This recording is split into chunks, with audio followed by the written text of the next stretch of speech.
Hey everybody, it's Wednesday night, which means it's time for more WWE MyRise as we continue the ascension of Furious Frank Draven. When we last uh, left off with our WWE 2K22 career, we had just joined the SmackDown roster.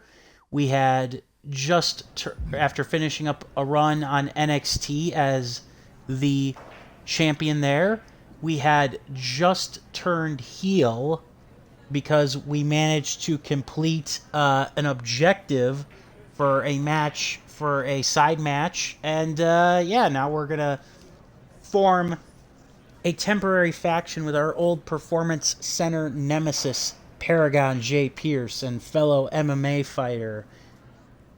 Toy Toy, I'm doing very well, sir. I hope you are doing well doing well. Also, bleh. Um, the only thing that I should mention, by the way, is that if you guys aren't following me, not only follow him, but also don't forget tomorrow he will have a stream with the streamer Red Velvet. They are both very awesome, and they'll be playing "Keep Talking and Nobody Will Explode," a bomb defusal simulator. So that should be very interesting. Unfortunately, I will be probably unable to catch most of the stream because it is my sister's birthday tomorrow, and we're going out for dinner. My younger sister's birthday, and we're going out, my parents, and her. So, yeah, but I do wish you well on that stream. All right, so we're going to do... I know you and I have mostly been doing our own thing on SmackDown. I do wish you well on that stream. It should be very interesting and very exciting.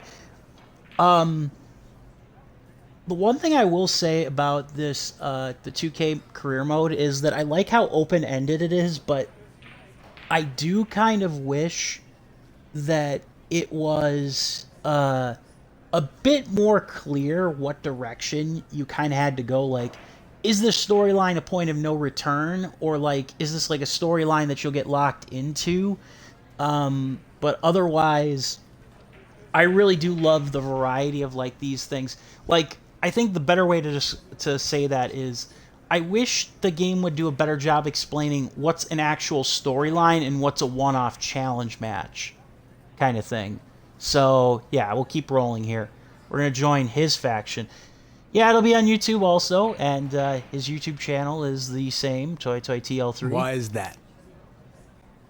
Speaking of YouTube, I did mention it on Monday, but on my YouTube channel, I posted our discussion from last Friday, and you are more than free to, since you actively participated, you are more than free to download or clip or whatever, put that on your YouTube channel also. I did mention your channel in the description, so yeah. Because we have a special bond from training together at the PC. Even though we weren't always on the same page, that bond is still there. It means something. Uh-huh. Yeah, I don't trust you. Just tell me what you want. What I want is the Intercontinental Championship. And I want you to help me get it. I already have my old buddy Nakamura here, and there's power in numbers. If you'll join us. His old buddy Nakamura. Yeah, until he turns his back. Well, I'll help him go after the Intercontinental title and then probably get screwed out of it, or screwed out of that. So just really quick, because I know some people are going to ask me, I did see the AEW game footage at Gamescom, Fight Forever at Gamescom. It looks cool. The only thing that I'm not, necessarily sold on is the faces and like the graphics still. Like, I don't know why. I think it's just because of the fact that Ukes is kind of going with that like Aki like game style. Like, they're trying to update that game style and the graphics, and they're trying to do both at the same time. And I think that actually is a bit of a it might not be detrimental to the gameplay, but it just feels like they're trying to take an old system that, yes, was great and worked, and they're trying to upscale it, and so the graphics don't necessarily look as polished as they could. Then again, maybe they're not working with the greatest budget in terms of graphics, and I suppose if marketing pans out and everything like that, it doesn't really matter. I know for a fact that it won't turn out like, the TNA video game or the or some of the other, like, later day WCW games. I think that is not a concern to have really at this point of the game. Also, Tony Schiavone apparently now is on the board with talent relations in AEW, so that'll be interesting. Okay. I'm willing to give this a shot. What's your plan? Yeah, what's your plan? And also, I hope again that I did not lock myself in a decision that, I hope I'm not locked in a decision where I am left, excuse me, where you're just left with everything here. I don't even know what I'm saying. Where you're left without being able to go back. So, yeah. I've already had a couple matches, but he's always found a way to escape with his championship. So with our help, you're going to beat him, then give me a title match. Deal? Yeah, it's a deal, but why the hell would I do that? So how about tonight I get his attention?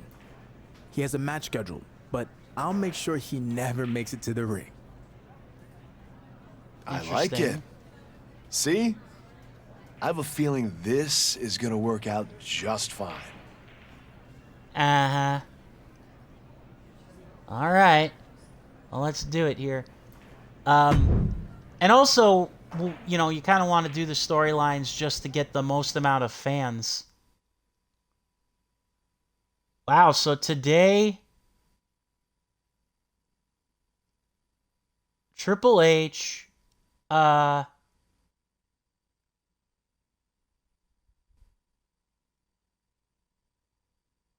interesting. So Triple H won his first WWE title in 1999 on this day. Huh? Interesting. Yeah, exactly. What's happening here? He's ambushing Big E. That's what's happening. He's not even Thank scheduled you, to face Captain Big E Obvious, tonight. Byron Somebody Saxton. needs to get out here and put an end to this.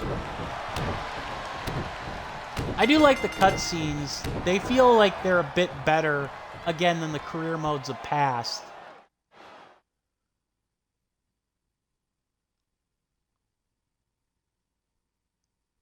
So yeah, I mean, even if the cutscenes are not necessarily like 100% revolutionary, it is kind of nice to see these types of cutscenes where it feels like the My Career mode means something again.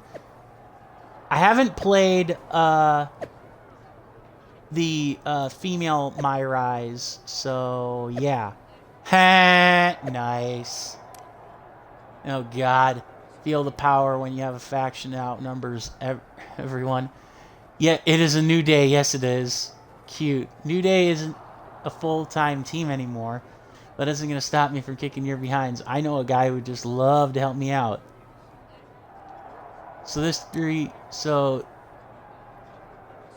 Well, but you can do 8-man tags, though, in this. So why wouldn't you do that? I don't know. Anyways, so that's interesting.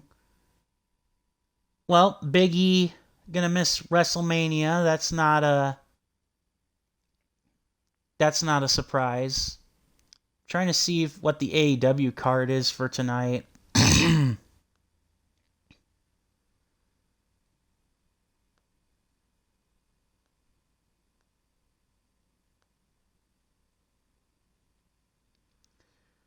Oh yeah, so we got Billy versus Colton Gunn. We got Ricky Starks coming back. Britt Baker versus Kalen King. United Empire returning to the States to take on Death Triangle in the Trios title tournament. I think that United Empire takes that, and then Dark Order takes the match on Friday, thanks to interference from Miro. I'm not saying that the Dark Order beats Malachi Black and House of Black straight up. I think it would work much better that if the Dark Order though won. At a combined weight of 730 just saying. pounds, Furious. And then Frank Draven. And then John Moxley versus Punk. I suppose you only need 4. Nakamura. We know this former MMA fighter can light it up when it comes to dominating offense and lockdown defense. Much of his work at the Performance Center focused Paragon on using J. his opponent's Pierce body doing his best copy of Matt Taven's circa Ring of Honor 2019. Yeah! Time to hop aboard the positivity bus, gentlemen! And their opponents. Oh yeah, absolutely. And I think it feeds into the storyline with Miro too. With Big E in regards to him wrestling again, I honestly don't know.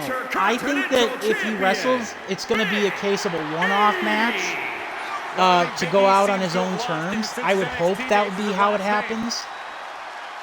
But, you know, maybe one last ride with a New Day at a WrestleMania where they finally get a win as a trio. That would be nice because, you know, the New Day, despite all their success in WWE, they have not won a tag or 6-man tag at WrestleMania, which is absolutely ludicrous. Oh, no way. Oh, come on. Okay, then. This got interesting. But yeah, Dark Order would definitely benefit from the win way more. Yeah, I kind of wish... Yeah, exactly. I agree, too. I just love the Dark Order in general. I was a big fan of Evil Uno and Stu Grayson back in the day when they were in ROH and on the Indies as the Super Smash Brothers. They were a great competitive yet kind of comedy tag team. And in AEW, I mean, the Dark Order got off to a bit of a rocky start, but once it got going, it actually had some teeth to it. And, you know, yeah, Brody Lee's passing had a lot to do with it because Brody Lee kind of brought them to where they were supposed to be. But you mean to tell me that they had to be completely not only neutered, but almost entirely scrapped to basically back to, you know, I mean, they joke on social media, the members of the Dark Order, that it's AEW Dark Order and Dark or Elevation Order, but Order Elevation. But yeah, they're not wrong. Wait, this is a handicap match? Talk about nice. A bombshell. Big E's mystery partner's been revealed. Seriously though, Big E, come on now. WWE legend Shawn Michaels. Oh yeah, and I honestly wonder, you know, obviously, of course, you can play the speculation game all you want, but I wonder if Brody Lee was still alive, what he would be doing and what the Dark Order would be today.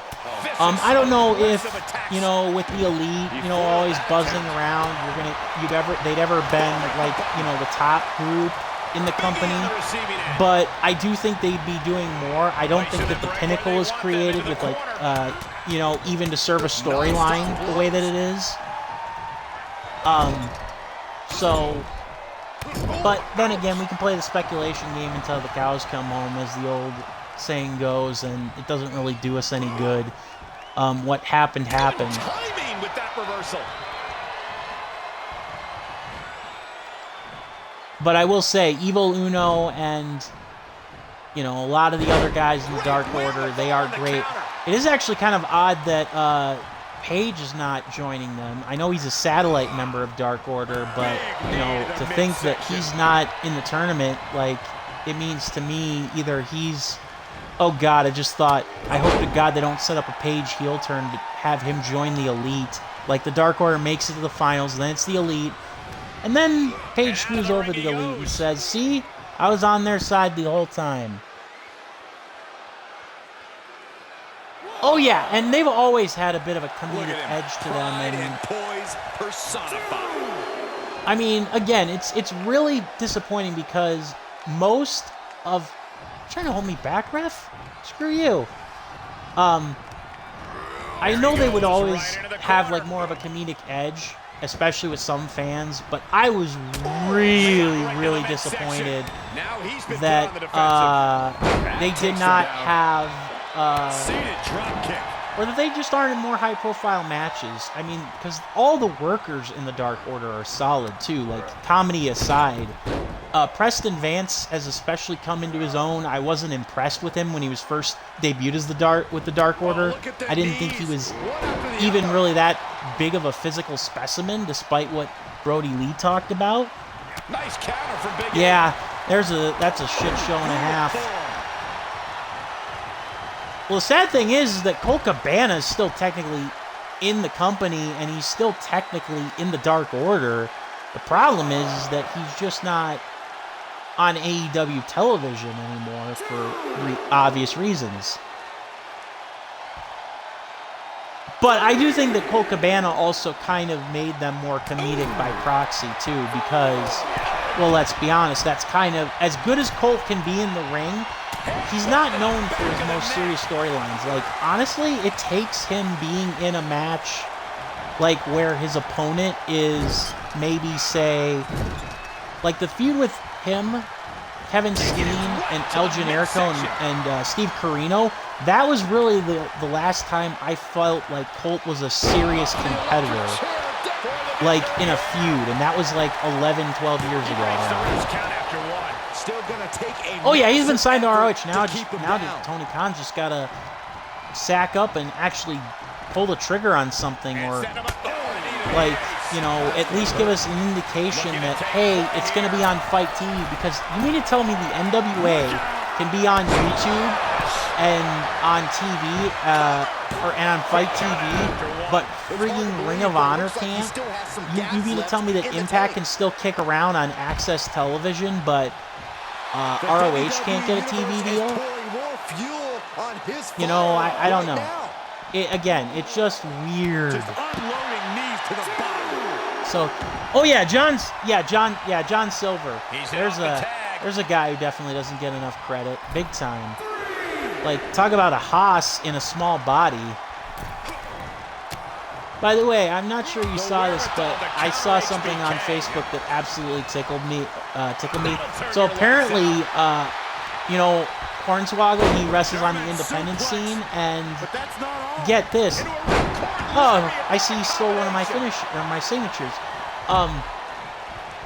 But Hornswoggle actually, with like a little mini like kids tractor trailer, attempted to recreate the Brock Lesnar tractor trailer spot from SummerSlam, flipping the ring in a battle royal. And I mean, yeah, it was stupid, but it was still kind of hilarious. Like, I don't know why I find that hilarious, and I find stuff like what Joey Ryan did, like his like stupid frickin' dick flip, to be like beyond like stupid, but I just found it funny. The clip's online, so yeah. Yeah, it's probably going to be a one-match show tonight. Well, a two-match show. You'll have the Trios tournament will probably take up a good chunk of TV time, and then I'd be very surprised if they don't go a half an hour of TV time with Mox and Punk tonight. Back from under the apron. I do think it's a mistake, though. I get needing to pop ratings for TV, but I think it is a very, very big mistake to have the match on TV, especially when you're 2 weeks out from a pay-per-view and Punk is officially healthy now enough to have a match. It just does not make sense. So, Reciprocating the initial reversal. oh yeah. An arm wrench. Dude apparently was working for Disney World, doing like not as a performer, but like he was like an attendant or something, or a staff member, and then he got let go apparently a couple months ago. I do wish that was the case too, but I do think the problem with it is that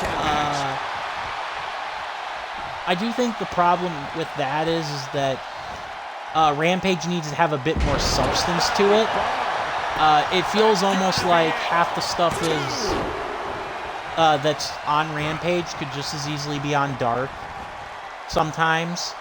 because of the lack of storyline progression. Now here it comes. Oh, I'm sure. Big E looks like a sitting duck right now. Yeah, I'm very sure that that is the case. Damn it.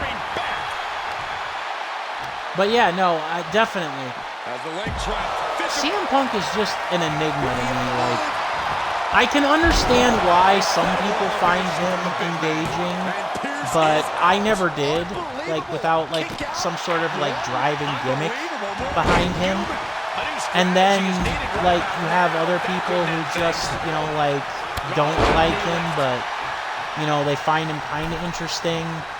I don't know. Damn it, you idiot! I wanted to tag. How hard was that, Nakamura? What the heck were you doing? Yeesh. And he has an answer for Big E. Reversal. And the thing that gets me is that the stuff Punk was complaining about, that was the exact thing that he would do to get heat or to get over with an opponent in his prime. In fact, it's almost exactly what he would do. So he's now just being grumpy old man, basically. Oh yeah, his time is come and gone. If he wasn't such a merch mover, he probably wouldn't be in the business right now. Like, if he knew he couldn't make a mint off of merchandising, he knows. I don't think he would be in the business at all. Period. And I don't care if Punk's got some fans who end up watching my little channel here and take offense to that, because it's true. Punk is merely around to move merchandise these days.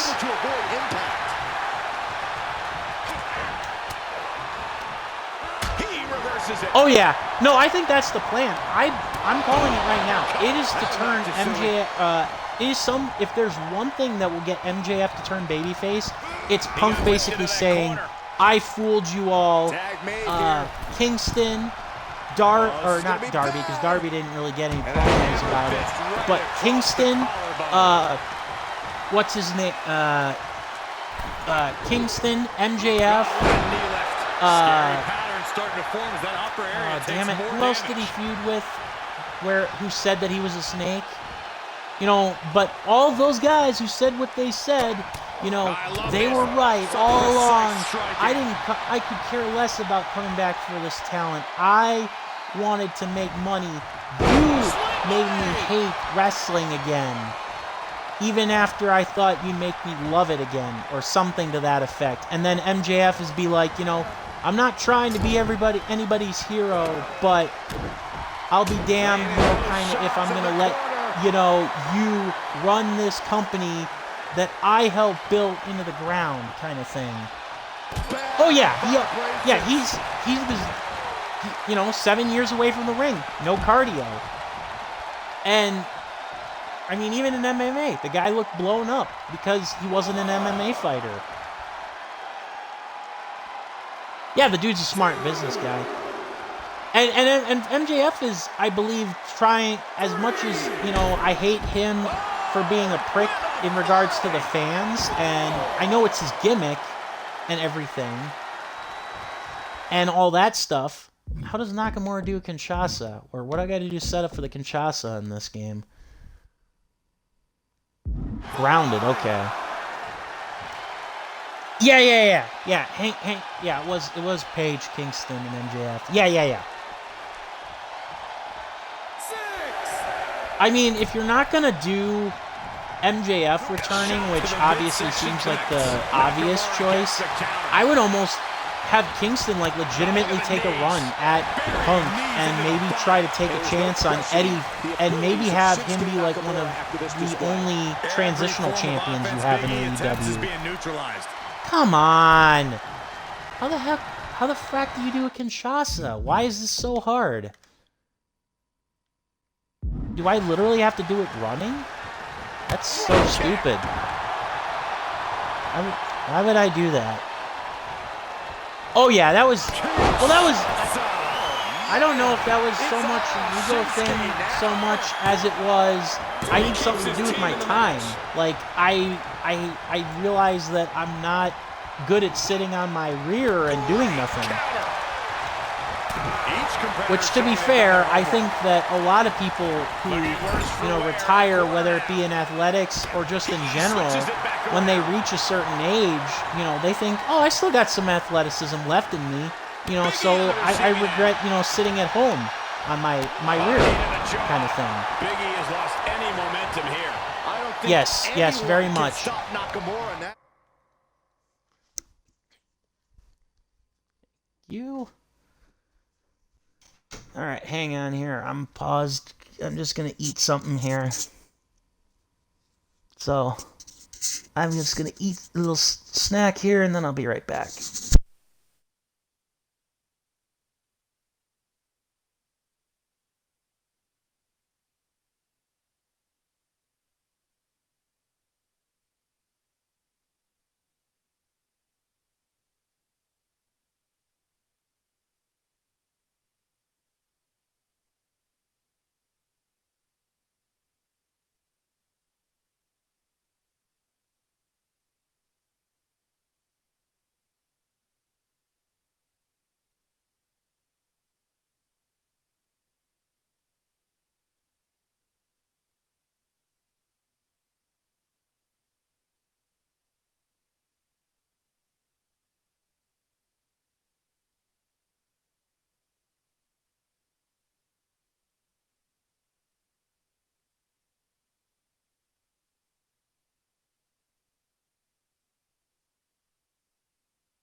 All right, and I'm back. Let's put this match to bed, please. Here's a tag. Opponent off the ropes. And down over the backdrop. Nakamura showing off his patented You know, the strong thing that, style. to kind Every of form put a offense Big E cap on the attempts is whole being punk neutralized. thing, believe it or not, I think that actually kind of goes to show Nice that, takedown, and now you know, just there are battering wrestlers knees. who can talk about, like, their Muay Thai and Jiu-Jitsu and all that stuff, but you know, at the end of the day, it doesn't necessarily mean anything in an actual, like, MMA fight, maybe. If you don't, like, maybe you're not good enough to necessarily do it. So, yeah.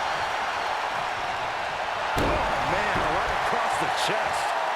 I'm trying to do my finisher here. I think we know There we what's go. coming next. But, anyways. Cinched up, driven into the mat. It's over. Alright. He's completely out of it. And now the AI has a brain fart. Picks up the win. Not that I'm Here are complaining. your winners, Furious, Frank, Draven, Paragon J. Pierce, and Shinsuke Nakamura. And a very strong performance here from tonight's winner. That's what happens when you put in the preparation and the training. I also did, by the way,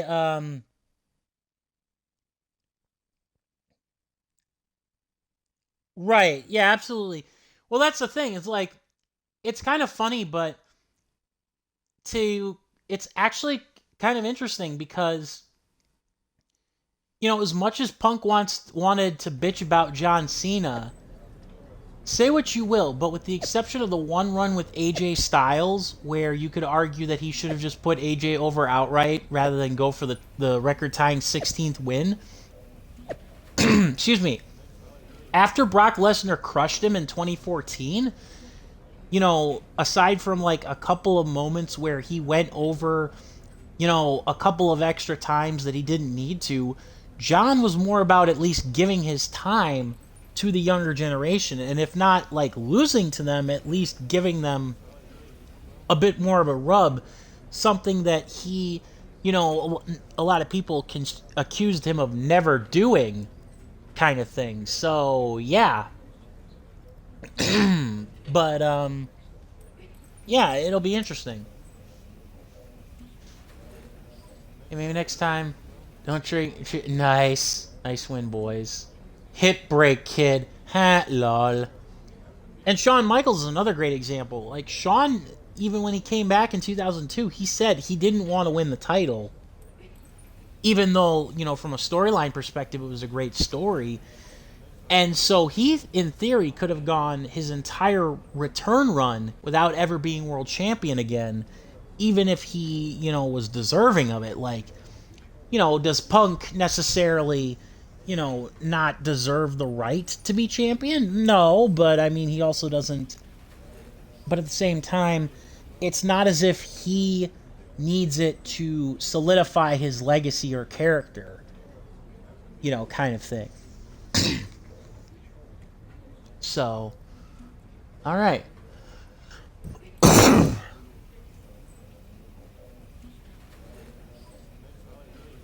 All right. Put your IC championship on the line. Okay, and this is where we pull the bait and switch. Oh, yeah. That's why the SummerSlam 2005 match between Hogan and Shawn Michaels was so hilarious. I mean, again, say what you will. Yes, the first part of Shawn Michaels' career was more, like, an insane amount of backstage politics, and I'm sure he played quite a bit of it, you know, in his return run, but at the very least, he was, you know, willing to accept losing in several feuds or several big matches, you know, where in, like, the 90s, he wouldn't have, you know, laid down for anybody, The quote following unquote. contest is scheduled for one fall and is for the WWE Intercontinental Championship.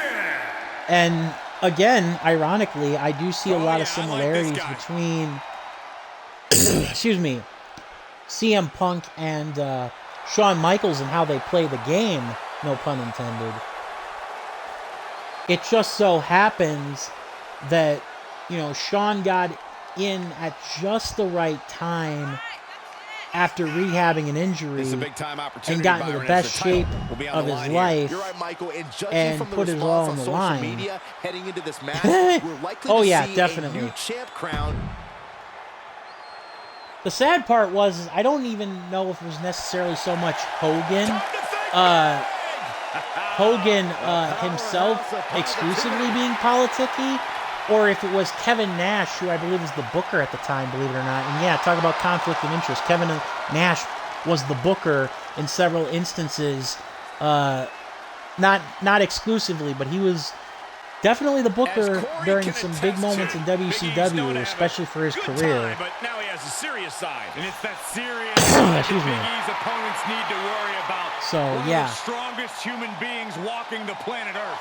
A multiple-time Intercontinental Speaking of champion and a top single feel-good star. moments that are probably destined, Edge. After Raw went off, the WWE goes back to Toronto probably in 2023, which honestly I'm kind of surprised that he lasted as long as he, or the fact that his return lasted as long as he did. I thought it was going to be a couple dust-offs for a one-off, a main event program that he didn't necessarily have to win, and then he was going to retire, but for good, but he didn't. So he's lasted a lot longer than expected. Maybe I do win the Intercontinental Championship. Although how much maybe do you want to bet that I'm actually going to drop this? Or he screws me over. Maybe Pierce, I think Pierce screws me over would probably be a better way. Superstar looking for his first IC championship. Big E's opponent is stepping into the spotlight, but you have to wonder how much of an impact Paragon Pierce and Shinsuke Nakamura will have on this match. Well, he definitely does let the wrestlers call a lot of their shots when it comes to like the spots and stuff. Like it's got the Bucks and like Kenny Omega written all over it to AEW's detriment often. Like one thing I wanted to ask you in the chat when we were chatting about playing Fall Guys was what you thought of the whole idea of the wrestling brand control your narrative. Now, don't get me wrong. I understand how cringe it is that EC3, takes is taking stuff from Fight Club, and it is very cringe, like some of the stuff that they've gotten into, like marketing wise, and like Adam Scherer just being one of the those guys on Twitter that probably should keep their mouths shut. And I get that they they're signing quote unquote unknowns or riffraff of the wrestling world that were once or people that quote unquote other promoters won't touch. That's the kind of edgy they are. But I'm more referring to like just the idea in general, like, of cutting out like those tope suicidas and the suicide dives and the super kicks, because honestly, that's part of the reason why I am, so sometimes a little down on wrestling. I feel like I need to pop. It feels like I need ADHD medication just to watch wrestling nowadays. So, and I already take ADHD medication, so it's like, what the heck? But, aside from the snark, I want it to succeed because I always want more wrestling, regardless of how I feel about, an actual, like, person or anything like that. I mean, yeah, obviously, maybe there's some questionable, things behind the scenes and political beliefs, but my thing is, as long as you aren't breaking any laws and, like, people aren't getting, like, absolutely, like, murdered or killed, in the ring, I'm all for new pro wrestling brands and promotions, especially ones that even if they're like actually ripping something off instead of creating something new, like Control Your Narrative, because it again creates the EC3's all but said that how much more one-sided can this match get? Hang on here. Before we continue the storyline, I just want to finish my thought. And that is that, I even if it is a ripoff of Fight Club, it is, and that's the other thing too. Like, I get it. I get that people don't, that the rules are confusing, and I get not liking the people that they hired for their like beliefs and stuff. I do think that EC3 might have made a mistake, or that his hand rather was forced after ROH went under, because I think he was actually pretty much good and content with doing the whole control your narrative thing on your own, and the free your narratives, the actual like free your narrative like Fight TV / internet pay-per-views.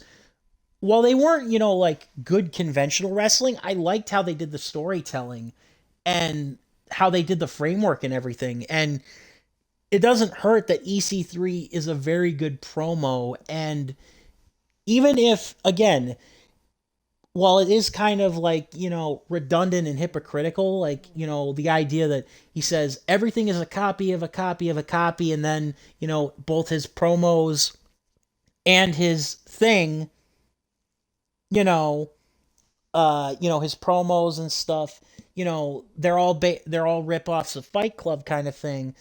That's a little bit, cringe, but, it also doesn't hurt that I think that they are, at least compelling. Like, the very beginning speech that he gave for his first Free the Narrative event, I don't know, that's something about that just kind of struck a chord, because I think that when he was talking about, like, how, as nihilistic as it was, the fact that, the world is kind of rotten to the core and you kind of have to bet on yourself, that kind of, mentality fits pro wrestling very well.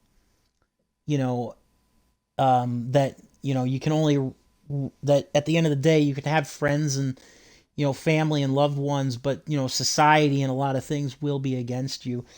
Yeah, it is. Again, it's, I view it as kind of just another independent promotion. I know they want to be more, and, hey, it provides work for people and all their stuff. I think that a lot of people just take a lot of their social media stuff and, like, just kind of facepalm at that, and I get it. Actually, they did not sign Joey Ryan, or if they did, it was very quick and I missed it. They signed Austin Aries and Flip Gordon, among others. But and like I said, Adam Scherr, the former Braun Strowman, he caught a lot of flack because, like I said, he's one of the people who, shot his mouth off on social media, and EC3, made a couple of promotional faux pas, and that's, I'm my thing is that, people are human, and I'm willing to give, especially in the social media environment that we live in today, I'm willing to give them the benefit of the doubt. Like, a lot of people, crap on this and say it's all of wrestling's worst people.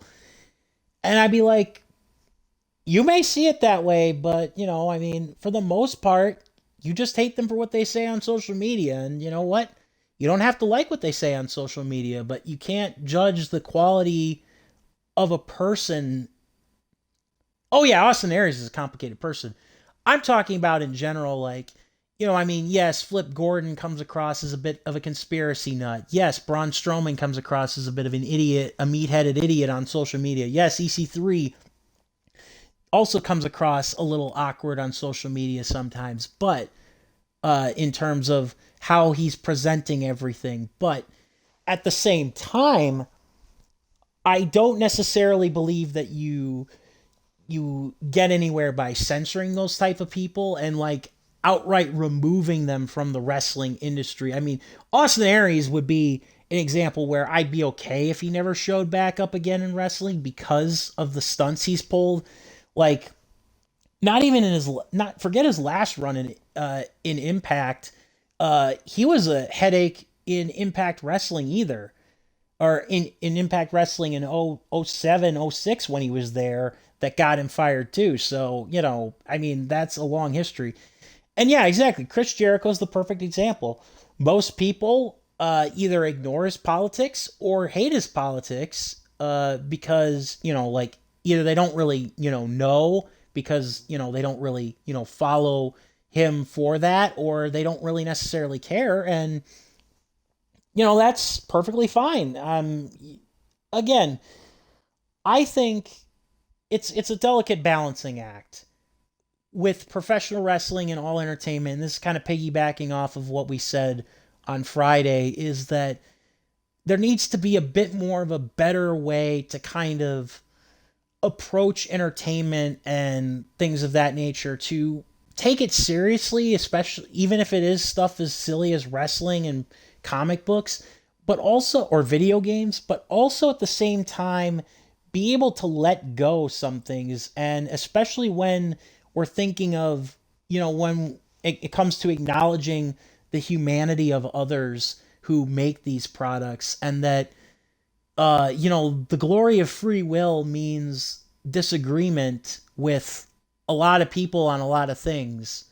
And it's frustrating, but I also wouldn't change it at all, because I know that, I don't need to tell you that there's plenty of dystopian books and movies that tell you, if one person or one group has their way and, they tell you what to think without free will.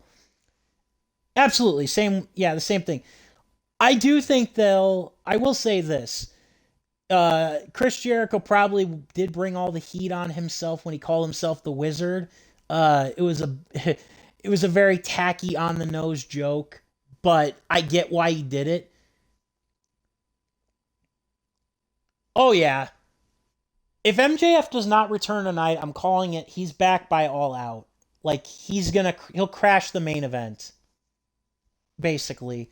Like, because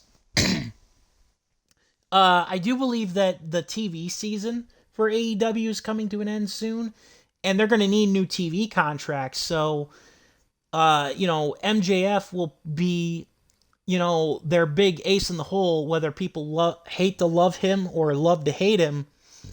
Like good old Roddy Piper, may he rest in peace. To drive ratings. All right, let's get back to this match and see if I can win the Intercontinental title, or if my buddies, quote unquote, are going to screw me. I think I actually had an opportunity to dirty pin, but I missed it. So important in the late stages of the match.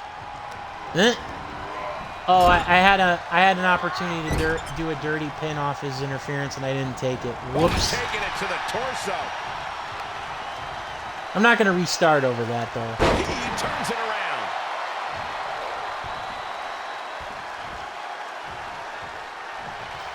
Oh, yeah. And that's the thing. It's like, you can honestly tell that the no-show part of that was his character. Or the way he treats the fans, that's definitely part of his character, but it didn't make him look good in the middle of a big money angle, even if he was, just being MJF. So, yeah. It can't be understated how much that could have just saved this match.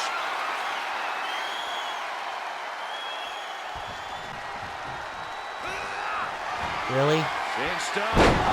That was awkward. I thought the whole... Really?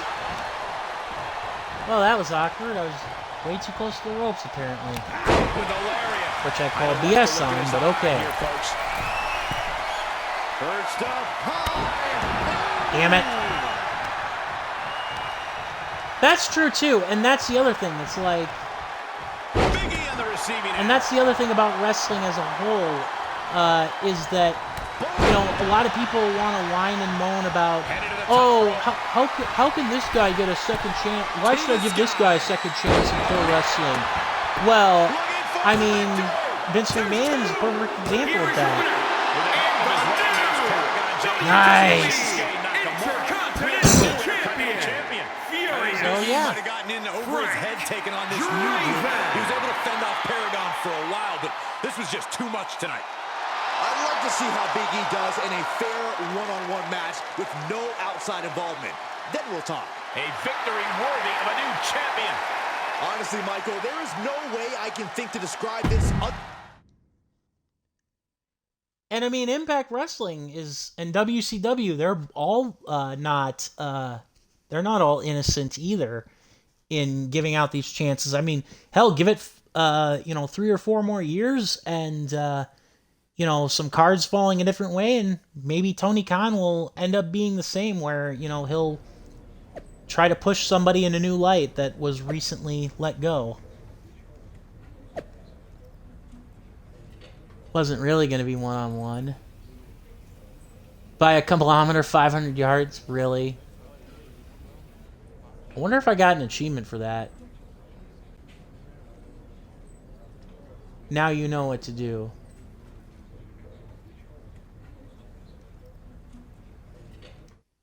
Yep, this is where I'm going to do... I know, that it's like the thing. That absolutely amazes me, too. Like, I thought that they were dead in the water when Spike TV pulled the plug on them. Then I thought they were dead when Jeff Jarrett merged, or failed to merge with the company. And then I thought, oh, no, even with Anthem buying them out, I don't think as long as Dixie Carter's around, they're going to last forever. They're still trucking. And honestly, probably, if not the third best wrestling product, on television, they actually might be the second on some nights, when WWE is not doing NXT or something like that. All right, I love this guy. But yeah, literally 20 years now, too. They just celebrated their 20th anniversary this year.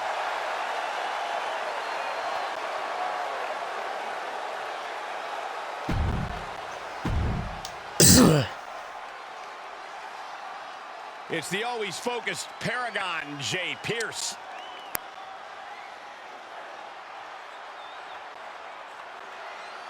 Oh, cute. He's got his own little Tron.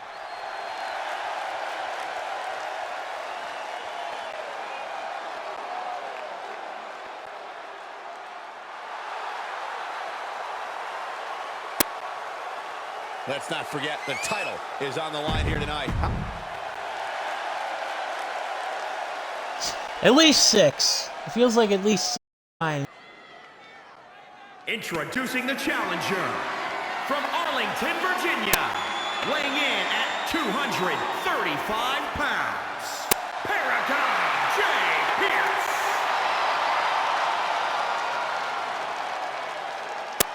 And introducing the champion from Santa Fe, New Mexico, weighing in at 275 pounds. He is the WWE Intercontinental Champion, Furious Frank Draven.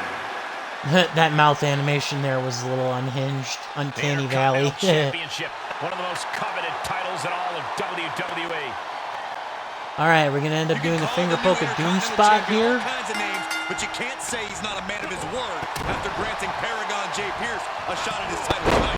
What a heartwarming display of friendship and decency, especially after the champion's totally honorable win against Big E. I'm detecting a hint of sarcasm, Byron. Just a hint. Oh, I had that well scouted. Targeting the chest. Yeah, I called it. It's probably going to be end up turning on him because, well, I won the title and I got to keep it. Someone call the orthodontist. Also, some faction, we had all of what 2 matches together, and now I'm feuding with the quote-unquote leader. That's what I mean. It feels like these quote-unquote storylines are a bit abridged for my taste, because they don't feel like they're meant to, because they don't feel like they're part of a cohesive narrative. I mean, yeah, it's supposed to allow freedom, but I don't know.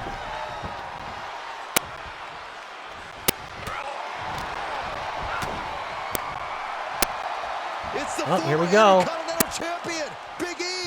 Big E said this wasn't over, and I guess he meant it.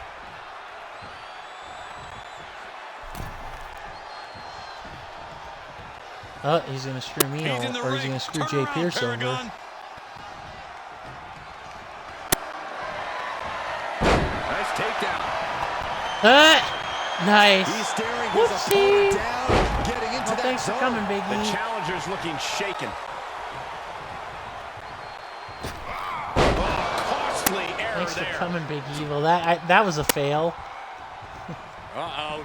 What a takedown. Fujiwara armbar. Going after the arm. Fujiwara armbar, incredible pressure. You'd think that they would code the AI to not like have like it not be counter, or like to have that not be a counterable thing. And he sends him into the corner. Fighting back with a counter. As the leg trap, Fisherman suplex.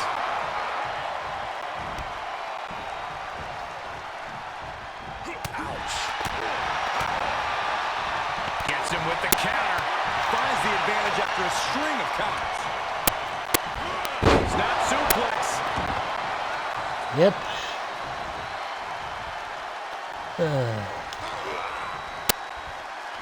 Able to reverse that Nope. one.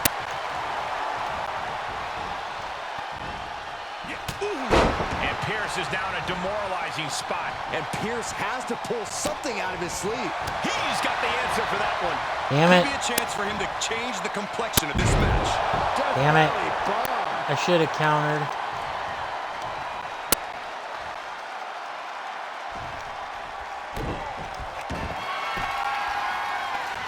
Tapping the arm, cross-face submission is applied. Gonna see a new champ.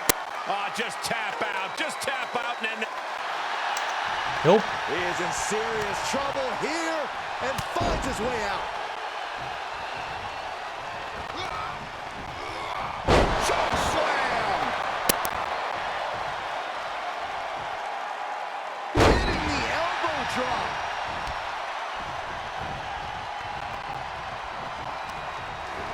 Sent into the corner. oh, elbow caught him right on the bridge of the nose. Uh-huh.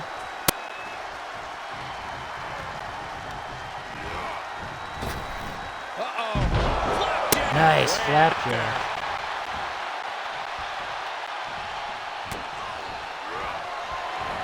Got him.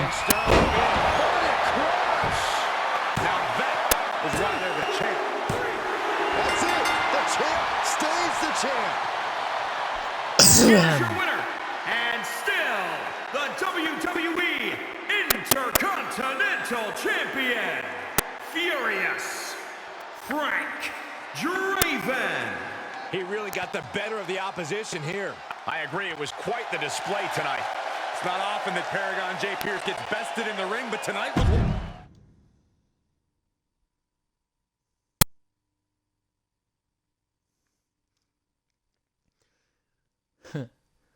I'm also loving Kevin Owens' Twitter right now. Like, I mean, I know he's always been a very fun follow on wrestling or on Twitter, but he's just like on another level right now.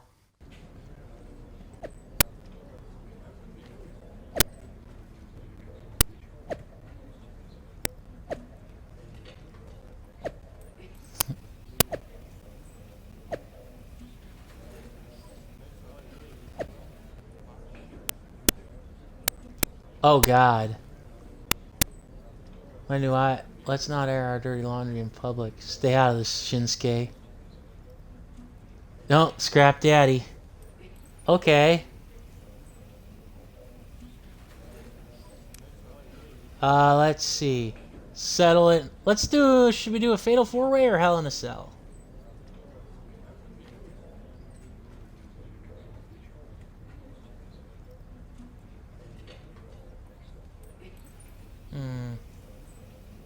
Let's do a Fatal 4-Way and see if we lose the IC title this way.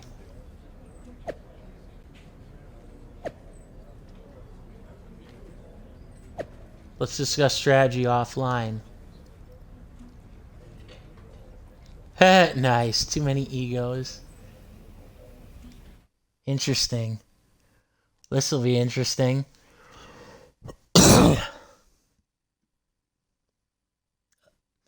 Yeah, I honestly thought that that was gonna be that was not gonna last, the whole Daniel Garcia and Jericho thing. Much in the same way I thought the whole Daniel Garcia and 2.0 thing wasn't gonna last. That trio. I honestly think Daniel Garcia just might. I don't think he's too green necessarily, but I think he might still be a little too vanilla right now. Like, he's obviously got to get a little more seasoned with the promo and character One stuff. of the best superstars around. But I could just be nitpicking because he is a young kid. The following contest is a fatal four-way match and is for the... So... Time to think big! A powerhouse of positivity. And introducing the challenger, representing... Get ready for a show. It's Paragon J. Pierce.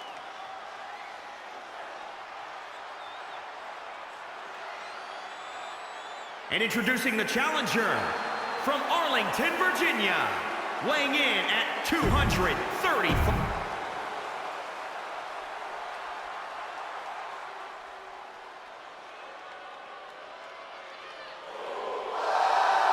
God, Nakamura's theme is so awesome. Like, the one thing WWE has gotten right is both his regular theme and his lyrical theme. Like, they were both outstanding. And introducing the challenger, from Kyoto, Japan, weighing in at 220 pounds.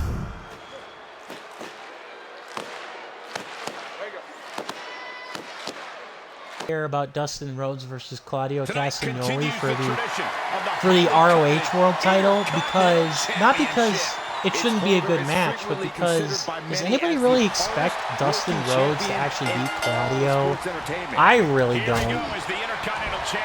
Okay, so I'm calling it right now. I lose this match to the stupid Pierce, even though I'm still a heel. You can't fault the champ for taking our GM up on his offer, can you? That's just being smart, Saxton. Look it up. Straining that trapezius muscle. Bam! Down he goes. I want to know why a Hell in a Cell match was offered instead of just a plain old steel cage. The challenger stays in the match with a kick out. Not enough to get past the one count. Yeah. Ooh, right to the back. Oh, right to the kidneys. All right, all right. Well, again, say what you will about Danielson and Jericho. As far as a bad match between the two, I don't think such a thing is even possible, even at this late stage of their careers. Yeah, I mean, say what you will, but I do think that Dustin would probably, if he's got enough gas left in the tank, he should be back in a tag team with, like, a young guy. Like, I honestly would love to see him team with, like, Brock Anderson, Arn Anderson's kid. That would be an interesting team. Interesting generational bridge gap. And it gets, Brock Anderson on TV more, which I think... I don't know if he's going to have the career his dad did, but... I mean, and he's still very young and green, but, I mean, Brian Pillman Jr. gets on TV all the time, and he's still relatively young, too, so, you know... When does that work? Yeah, exactly. I mean, yeah, physically he's in the best shape of his life. So it almost feels like he's being wasted on production roles and stuff. I know he's training at the people at the Nightmare Factory, especially now that Cody is no longer there. Talk about awkward. So yeah. Taking this to the floor. Oh! And look at this now. Bad intentions coming with this hold. I'm going to tap out here. From the top. He don't want to handle. Nice. Nice escape. Back into the ring. A quite unique suplex. Wrist clutch suplex. Perfect. Nope. Okay. Maybe I have to hit a finisher to win, or the thing to trigger.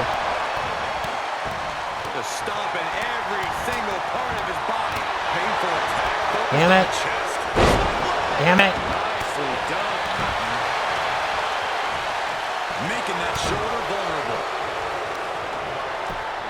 Just punched him right in the mouth. Relentless. Enough already. The champion's down. The champion's down. Oh my God, we can have a new champion. Strikes with a kick. Stupid. Ring out mechanic.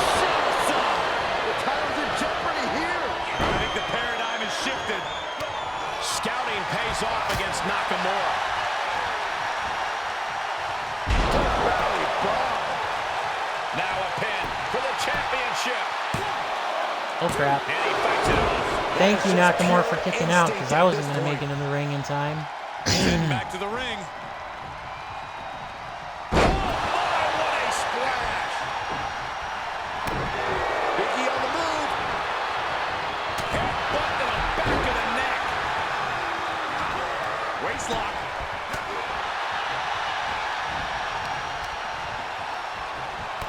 Real European. All right. Shot You know. after shot after shot. There was some power behind that punch. DDT. Nope. Suplex. Damn it. Nine. First kick. A bad place to be for the challenger. This deep. Okay. Let's do it. Crush. A champion level move. Oh, come on. Oh, What the hell do I man, have you to can do? see Just he hope is and feeling pray it that now. Into the ring they're now. not in the ring? He's taking a moment to feel the crowd, but he won't focus on the opposition. I have to just get a... that's a good match on paper. God damn it. Hey. Thank you for the save. So what? Do I just have to, like, hope and pray that I can pin somebody and... Oh, just inflicting so much cover for the championship. Here comes the atomic drove. All the punishment he's taken, and yet he's still in this match. And we see the attention being put on the torso area. Come on. And he has an answer for Big E. Just got flush. No. Look at these kicks. Well placed. Oh, my guy's... Frank Draven's cut. The back elbow. There's some power punch. With the championship on the line. The hell are you doing? Count's broken, keeping the match alive. Vicious right forearm. German suplex. What are you doing? But that's not all. Into a lip cover by the champ. Nakamura style. He stops the count. Ah. Come on now. The title for the championship. Broken up. What? And the match You mean have a finisher? continues. Come Oh, what are on. they doing here? All the way. Only Dax has got he's seen Definitely not where singles you wanna match. be. I want to see him face off against Sung. That would be a great. Those two guys basically, I feel like they are the exact same wrestler in terms of like the type of demands, if you will. Into the ring, and he breaks up the count. No. Deflects it right.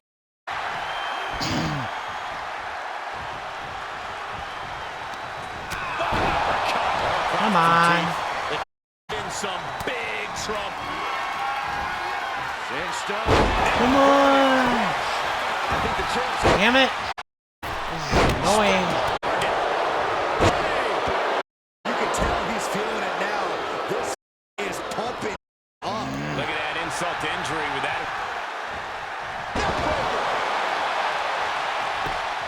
For the win. 2. And he wins. Paragon is the here is your winner, and the new Oh, I didn't lose. Intercontinental Champion, Paragon J. Pierce. You can just feel it. Their championship dream has become reality. People are going to be talking about this match. Well, I didn't fail, so the story moves forward.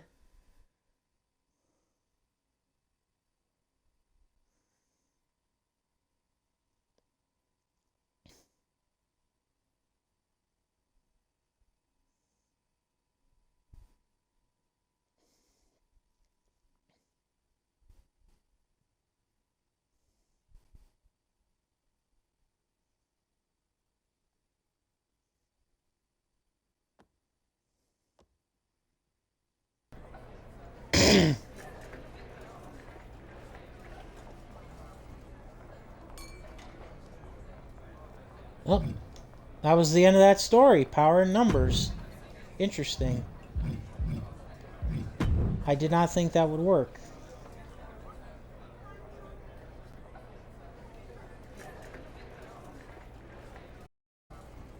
That sounds...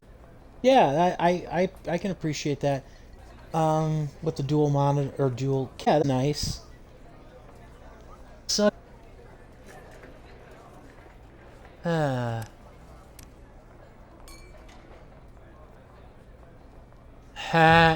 Oh, hey, Sean. Ha.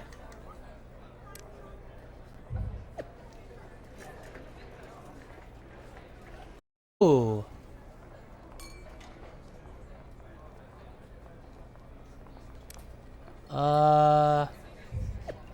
Right now.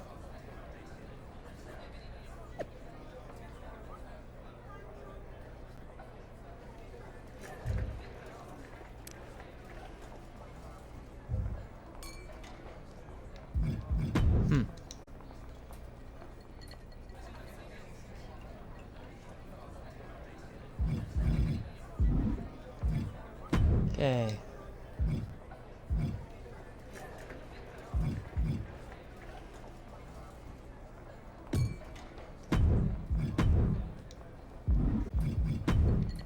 All right, let's go to the GM office and then we'll maybe do the King of the Ring tournament.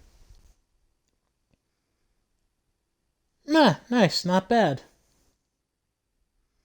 Not too shabby indeed.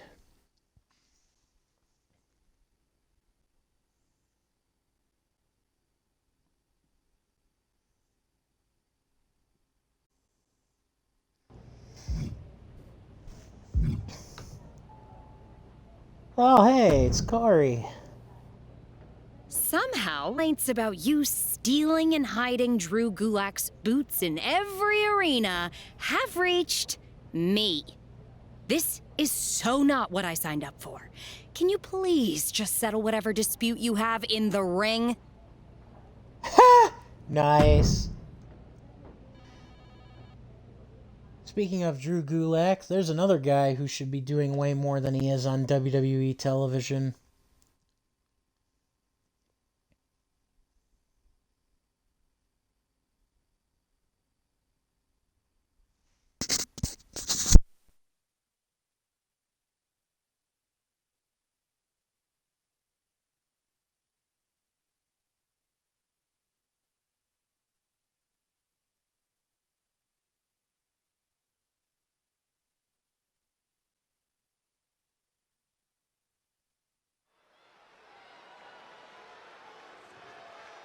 We are about to see something good.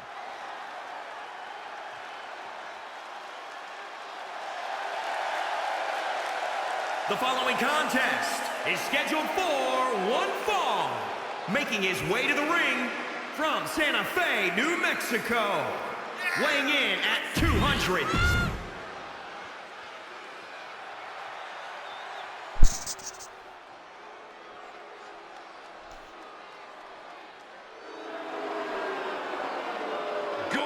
In the house. And his opponent from Philadelphia, Pennsylvania, weighing in 193 pounds, Drew Gulak. Drew Gulak well-versed in every submission hold in the book. And from what I hear, every one of them hurts.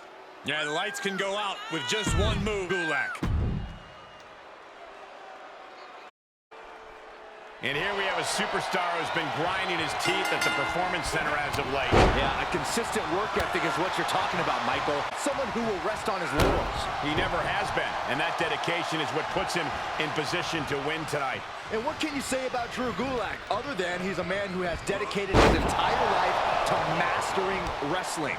He's a no-frills competitor who is all about substance in the ring. Even I have to admit, Gulak's knowledge of grappling is staggering. But it's that incredible mind for wrestling that makes him a constant threat to any superstar that crosses his path. Trapped in the corner. Multiple punches. Just non-stop blows. And the momentum's clearly against Gulak now. There's no doubt this is a tough spot for Drew Gulak.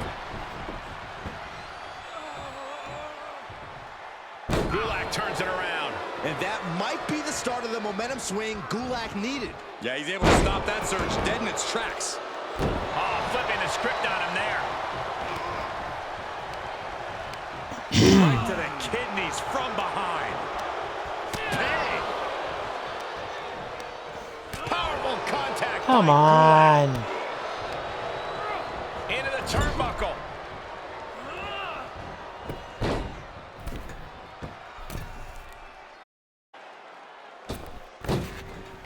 Focusing on the mid-cover. Shoulders are down. Getting the shoulder up before two. Fighting hard to stay I in did this play match. the My GM mode, by the way, off stream, and I gotta say, it's definitely a welcome return to the franchise, although And now a series of I don't stomps think and that kicks. it was And nearly Gulak is leaving no the breathing room here. mode that it Yeah, could have Gulak been. is chipping away bit by bit. But I also don't think it was nearly the He still has disaster it more could work have to been do either. to get this fully in his favor. Able to get the advantage here. Making that shoulder a priority.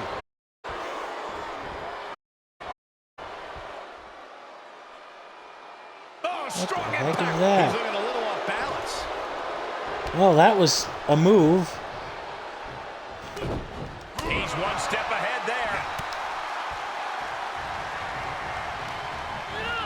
He went right into that. Great counter, impressive ring IQ on this. German suplex. But that's not all. He thinks he has it. Barely kicks out. He got close there. It could be do or die time. Gulak's locked in the crosshairs now.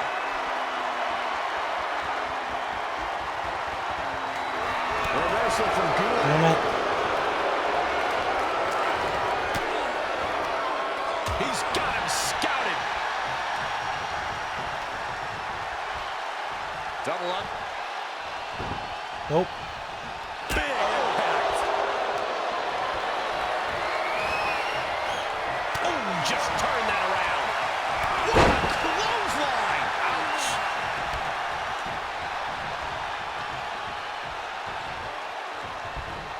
A big punch. Ouch. He is just reeling from that offense. At this stage of the match, they perched up high. What now? Is it enough? The cover. 2, 3. It is enough. Finally, it's over. Here is your winner, Furious Frank Draven. When you earn a win like that, you've got to feel pretty good about yourself. I guess Gulak needs to double-check the numbers in his PowerPoint presentation to figure out exactly what went wrong tonight.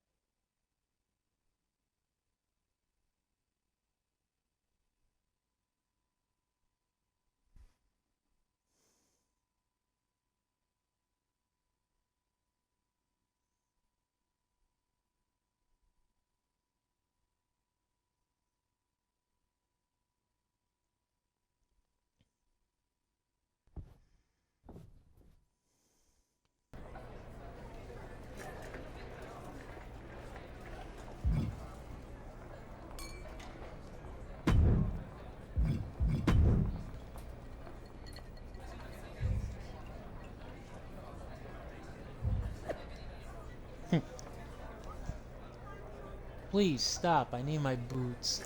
I don't like looking at my feet. Oh, God.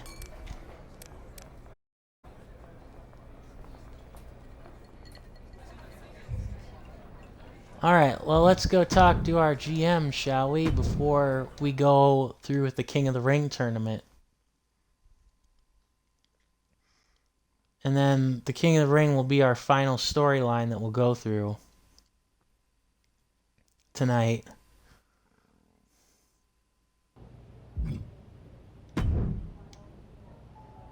Hey, did you hear about Jimmy Uso's injury?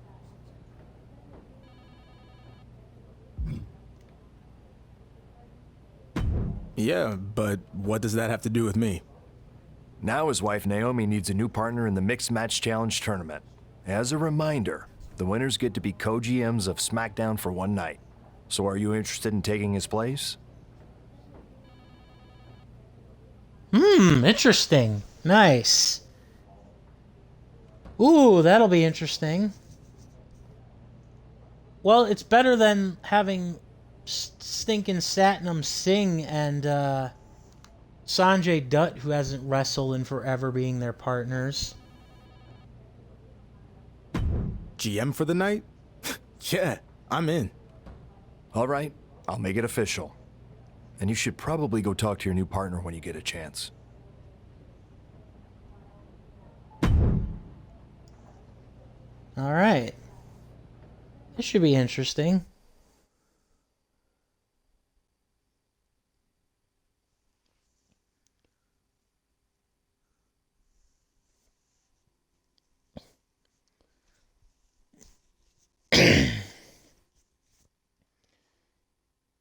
Thinking I'll do this storyline, and then after that I will enter the King, or maybe do the King of the Ring. But I'm gonna do this storyline for sure. What's up, new partner? So you heard, huh? Yep.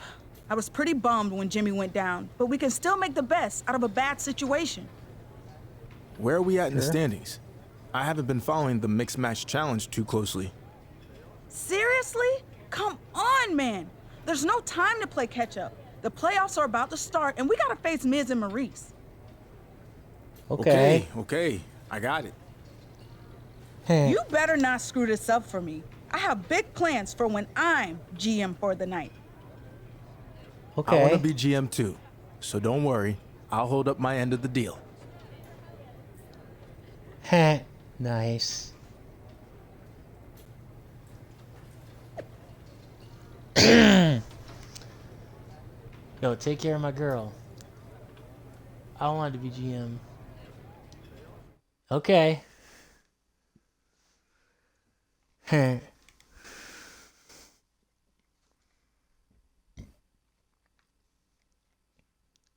But yeah, we're continuing down the SmackDown path, and this should be very interesting going forward. Because depending on how long this takes, I might do the King of the Ring.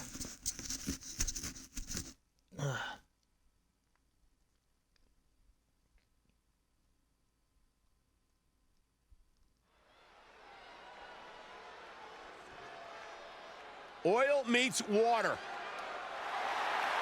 Nice. The following contest. I do like the is arena scheduled and the for graphics. one fall. On the way What's so to crazy the about the ring, silly entrance? Furious, Frank, Draven, and Naomi. She may be smiling right now, but I heard she was really disappointed to hear this guy was her teammate. Blatant lies, Saxton. Fake news. Who are your sources on that? He's ready for the jungle.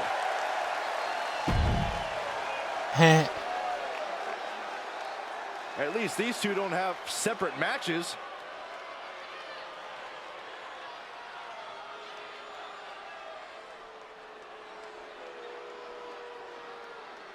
Crap.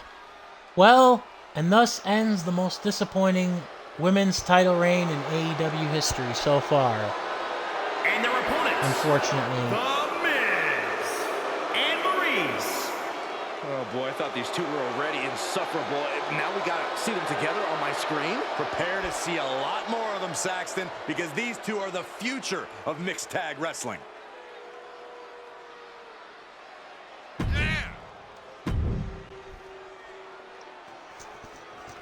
Oh yeah, I mean, that's obviously severe enough for the injury to be to put her on the shelf, but I don't think that her career will be over. Although it is worth noting that, ironically, Thunder Rosa, you know, one of the things about wrestling these days is because we forget that because they're so well conditioned nowadays, and like everybody takes like training and athleticism so seriously, that Thunder Rosa's in her mid-30s. So it's not like many of the wrestlers currently on our TV screen, they're like in their early 30s, mid-30s nowadays. It's not necessarily a young person's game anymore. And then you've got other people in the 40s. Well, yeah, again, Tony Khan botched another champion because he's doing the same thing with Wardlow right now, too. Like, the guy's over as hell. You had him win the TV title, basically the TV title, the TBS, or the TNT title, and you've had him do like absolutely nothing with it since winning. Like, what the heck are you trying to do? Cool Wardlow off entirely? Saw that one coming. I mean, And responds with a counter of their own. I hate to say it, but yeah, Britt Baker, as annoying as she was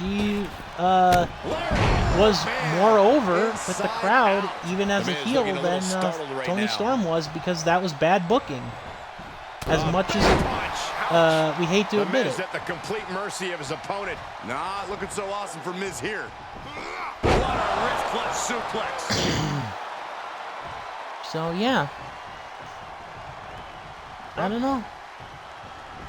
Miz counters with an attack. Yeah, she was a great heel champion. The problem with Britt Baker was that she was just champion way too long. Like, I felt like the way the women's division has kind of been stacked, it feels like in order for, you know, it to feel special, or for us to actually be interested in it, we kind of need to have a bit more rotation with the championship, at least for the time being. Because a lot of the matchups are still fresh and new, so you can kind of afford to play a little bit of hot potato and have different people chasing at different times. Whereas, you know, maybe not in other cases. I don't know. That's the one thing AEW, though, still cannot do well, and that is their women's championship. They've got all the women talent on the roster they could ever need, but they aren't able to book long-term or their champions in a way that leave people satisfied. Whether that's Tony Khan's fault, or whether it's just that, you know, the fans just aren't buying what they're selling in terms of the women's division, I don't know. Something is not all there, though. There's the save. How close was that? Yeah, sorry, Naomi. I'll just do this all on my own. Sent right out of the ring. I mean, yeah, it's cute, but I find it is as much cringe as it is clever. Can you imagine what Miz's face is going to look like after this? And it's not because, like, oh, lol, you know, this, that, or the other thing. It's just like, okay, and Makes him pay with a counter.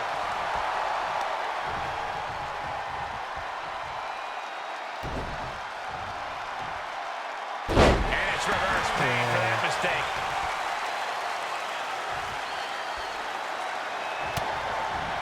Hooks from behind, picked up and inverted clutch. Now look out, Miz. This doesn't know where he is. Think of your family.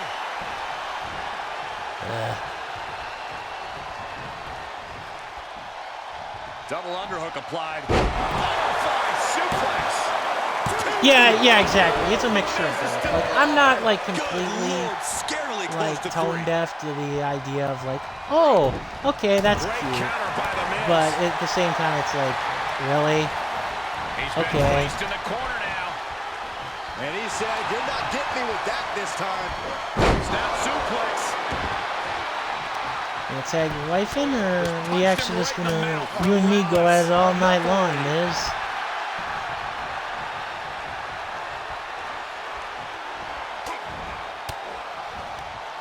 Great reversal. You're too slow. And he has to start protecting himself from attacks to that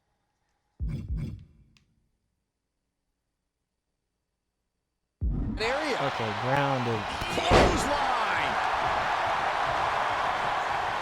Tough spot for the Miz. Reality setting in. I didn't want to do my K-Crush finisher again, but might as well. The end is in view. Another rope break, Miz. How lucky can you get?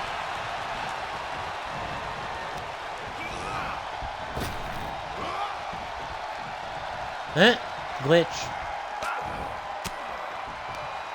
Scores the reversal on Miz. Both superstars showing great awareness of their opponent's repertoire. This could do it. That would be interesting, yeah, Matt Cardona. Well, he's kind of committed right now to the NWA, and he'll be at their 74th anniversary. He doesn't have an opponent yet. He is delivering elbow. So it'll be interesting. He had to surrender the NWA World's Championship due to injury. So got him. So yeah. And they score the win. What a tag match. Here are your winners. Yeah, I did all the work myself. Furious, Frank, Draven, and Naomi. Tag team chemistry in full effect with these two superstars. This right pairing can certainly do wonders and make...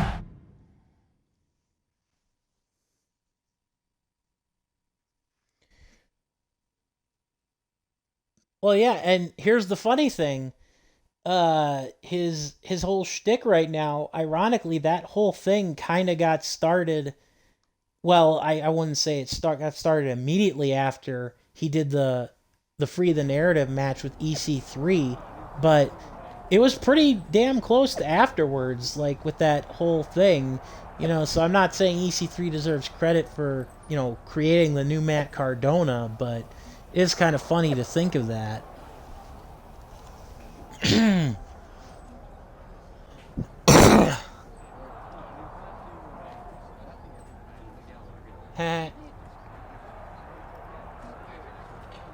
Josie J. Okay.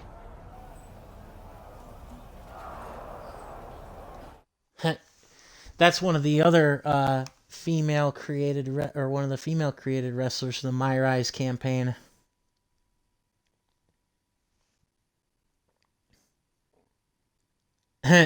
Somebody on Twitter.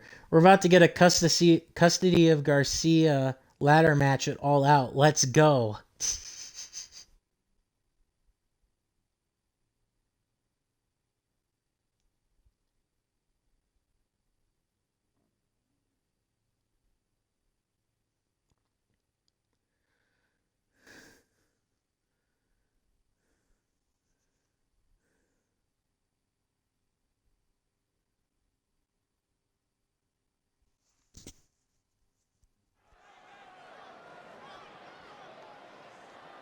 Now this is an odd couple.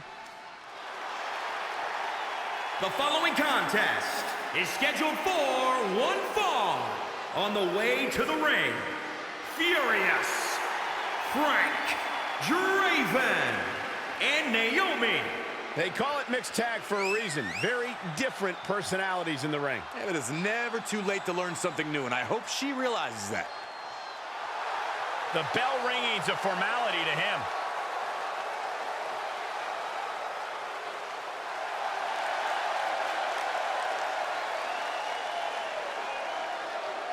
Love him or hate him, it's Paragon J. Pierce.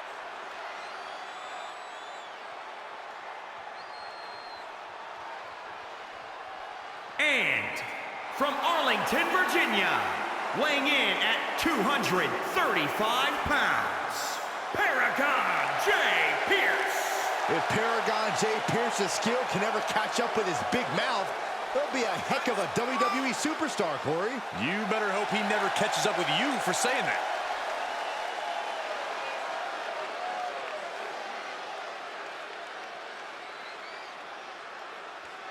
It's showtime. Paragon is about to put on an absolute... Representing our neighbors to the north, it's Josie Jane. And from Calgary, Alberta, Canada, Josie Jane. Take a look at the talent in competition here. You can see exactly why no kidding. the WWE Universe is so Well, amped up for this that one. actually makes sense. I mean, you know, if they want to build Billy Gunn's kids, Colton and Austin, you know, Billy would probably have to put his kids over at some point. I honestly just don't know what the hell they're going to do with, like, the Gun Club and Acclaimed. Like, I figured the Gun Club would have been a nice addition to that Trios division, and actually wouldn't have been a bad pick to actually maybe put the belts on. But, you know, I mean, not like right away, but, you know, like maybe in the future kind of I think thing. their luck ends tonight against Josie Jane and Paragon But- J. Pierce. But whatever, you know, it is what it is. Hey, so am I. A Cinderella run like this is what makes tournaments so great. Kind of the same thing with the Acclaim. It's like, what are you going to do with them now? Like, the storyline's been nice, but you're obviously not going to have them be the tag champs, and you're obviously not going to put them as the trios champs right now, so what the hell are you going to do with them? Oh, and a reversal. Oh, clothesline. Elbow lands hard. Oh, yeah, absolutely. Pierce is on the And downside like of I things said right now. last Can week, Pierce I do recover think from this Billy adversity? Gunn's kids have a future. I think they've got at least part of his charisma. They definitely take the physical part of, like, you know, the in-ring stuff seriously. Like, they look the part. I just don't know if one of them's meant to be, you know, an actual, like, they're both going to be stars, or as a tag team like their dad was, or if one's going to be a great tag guy and the other's going to be a a good mid-card guy. You know, I mean, it'll be interesting to follow their path, but they definitely have talent. It's definitely not nepotism that got them jobs in AEW, for sure. I mean, it probably played a little bit of a role, but to say Billy Gunn's kids, Colton and Austin, are like Eric Watts are from the old WCW days, you know, that would be stretching it. And Pierce is down a demoralizing spot. Yeah, absolutely. I Pierce think has to Austin, pull or something yeah, out I of his think sleeve. Colton's got like more of the whole package thing. Right back with a reversal. I think Austin is a steady hand and kind of, you know, screams a little bit more of like his old man, his dad, in that sense of being a solid overall hand in the ring. And set right into the corner. All right. Come on, Naomi. Let's get some offense from you in this match.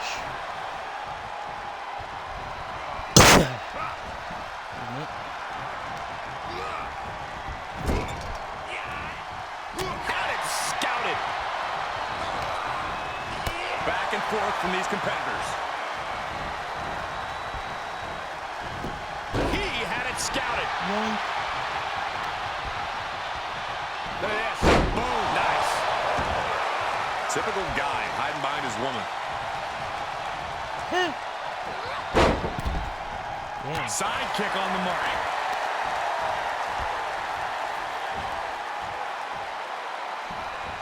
Golly, that could do permanent damage.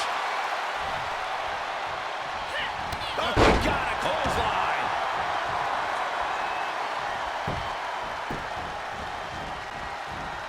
AI glitch. Game? Help! Help! My character got broken. I might have to restart this match. Oh, jeez. Yeah, I agree with that assessment. God damn it, I gotta restart this match. Because Naomi's AI broke. As this semifinal match gets underway, I'm still somewhat surprised to see Naomi and a replacement partner have advanced this far.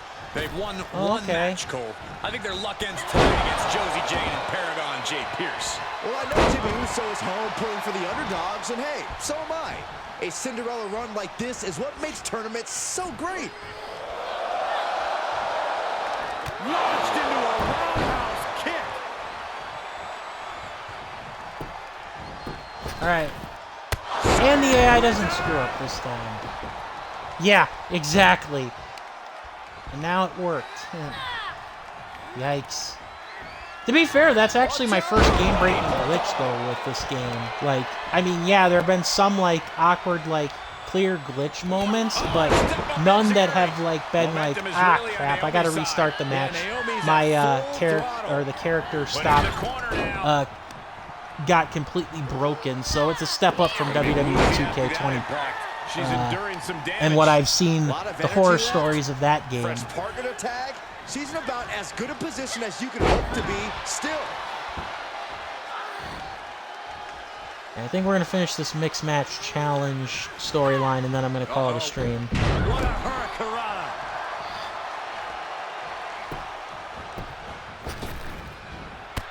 Shining Wizard! That's right, Corey. That was a Shining Wizard.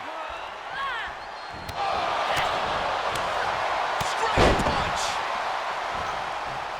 She gets the tag. That means her opponent has to leave the ring, too. What a clothesline. Forcefully delivered. Oh, you knew what was coming. I understand that fear. I think if anything, I'm more concerned that they'll be like, after one game, like, oh, you mean you can't get it right the first time in the game with one game? And yes, I do think that there will be an expectation to get several things right, because Ukes and the Aki Corporation model is not, like, it's a blueprint that's already been laid, like a foundation that's already been laid. So to assume, or to say that it's unfair to expect at least competency from this game, that's not unreasonable. But yeah. But to say, oh yeah, no, this game is not up to par with WWE 2K22, and it's just like the AEW product, man. It's second rate. I know there will be plenty of people like that, but I think the real wrestling game fans who play games all the way back to like WrestleFest and you know, No Mercy and all those other classic ones, I think they'll be a bit more forgiving. I mean, I'm not gonna pull any punches if I see something that I don't really necessarily like, or I feel like it's not up to snuff, but I'm not gonna be overtly harsh just because it's AEW. I don't know about pre-ordering it myself. It depends on when it comes out. Tossed into the corner. I'll definitely stream it though. Stomping down. He just isn't being given any room to recuperate. Yeah, he has really hit a brick wall here. Into the tournament. Oh, he retaliates. Oh, that hurt right to the kidney. Golly. With the reversal.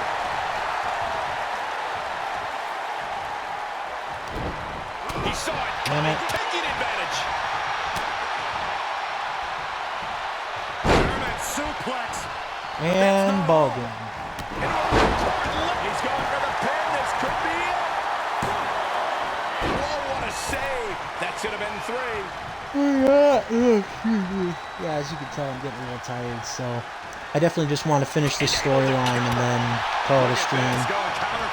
Hooked from behind, picked up and trying to crush. And Pierce is out. And finally, he picks up the victory. Here are your winners. Yeah, buddy. Furious, Frank, and Naomi. And teamwork makes the dream work in this tag team victory. Gives you hope for the future of the tag division. Great tag team action on display, guys. Nice, yeah. I am debating what I want to do with because I've got the FMV series that I want to do on Friday nights because I've got a whole bunch of FMV games. And then I'm getting closer to the end with Fallout New Vegas on the whole. So I'm wondering on Mondays, do I want to stream either Stray for a very, once I have it, or because I have it, or do I want to stream something else on the PS4 like Days Gone instead and make that a series? So yeah.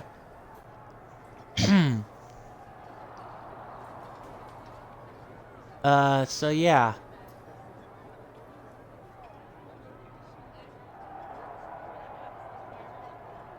Uh-oh. Nice. Yeah. I played like the first hour and a half of Days Gone when I was at when I was at an anime convention. The year before COVID, or the year COVID kind of got into swing, there was an anime convention in February of that year in 2020, and I was able to play a little bit of Days Gone in the game room there. I liked what I saw. I mean, is it another crafting, survival game with like map markers and stuff? Yeah, but I mean, I don't think that is necessarily a bad thing if you're in the right mindset.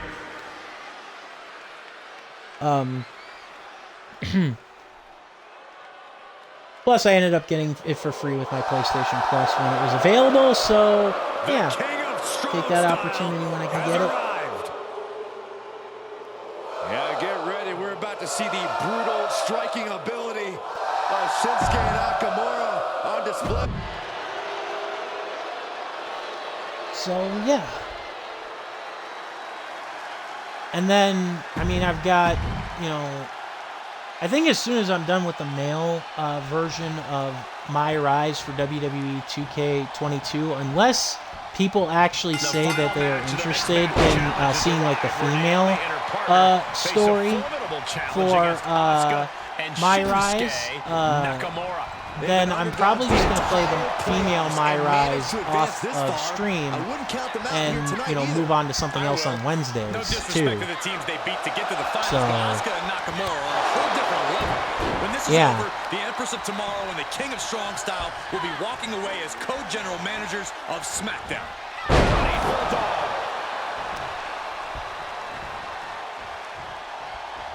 And she had Naomi's number. Banging back with their own counter. Suplex.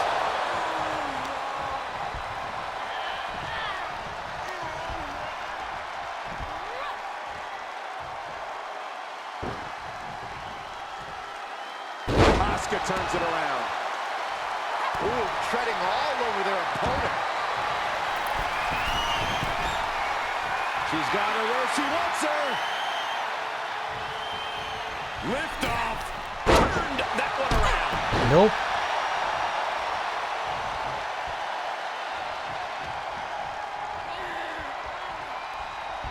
Look at this. Oh, and a backbreaker.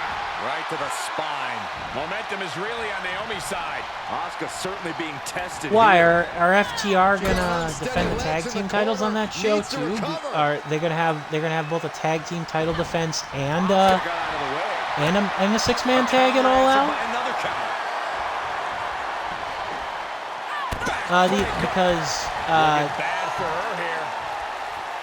Because the Acclaimed have that FTR is at 6-man tag with Wardlow and the Machine, against the Machine Guns and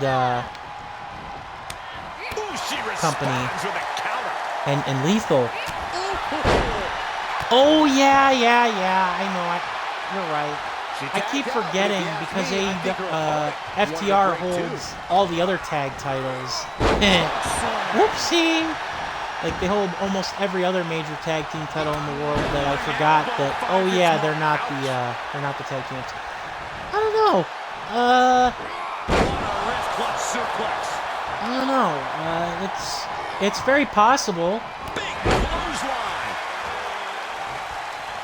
It wouldn't be a bad choice to have them unseat Swerve in our glory, especially since I didn't really necessarily see Keith Lee and Swerve Strickland as much of a tag team to begin with. It was just a convenient pairing to give both men something to do. Yeah. It will be a good match, I'm just saying. I don't know. It's definitely an interesting, it'll definitely be a good match, that I'll say for sure, but I don't know. Out, so now the women are going to go one-on-one. Kick right on point.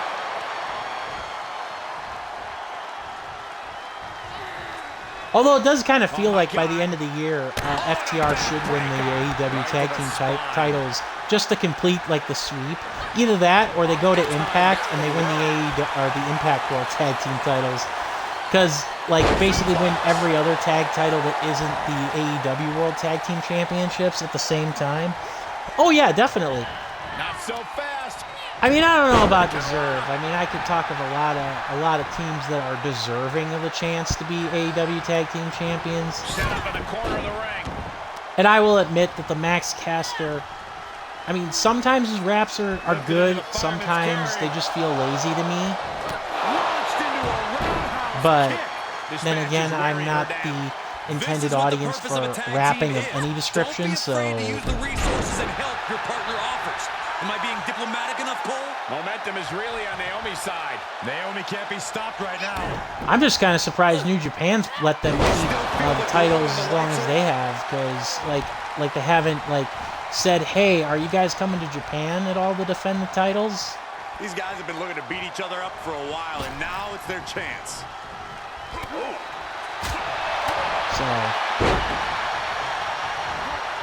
finds the answer for Nakamura. Nakamura is so elusive. And he's able to counter. German suplex, but that's not all.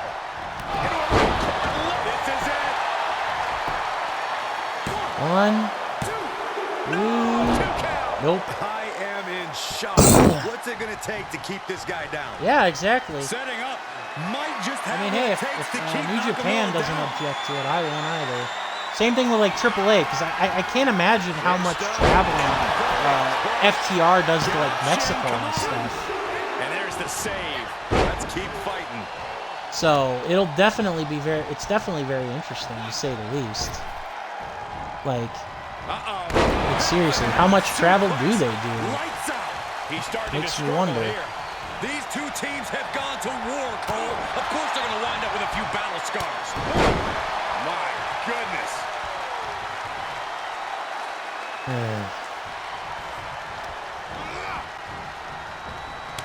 Reversal from Nakamura. He avoids the damage.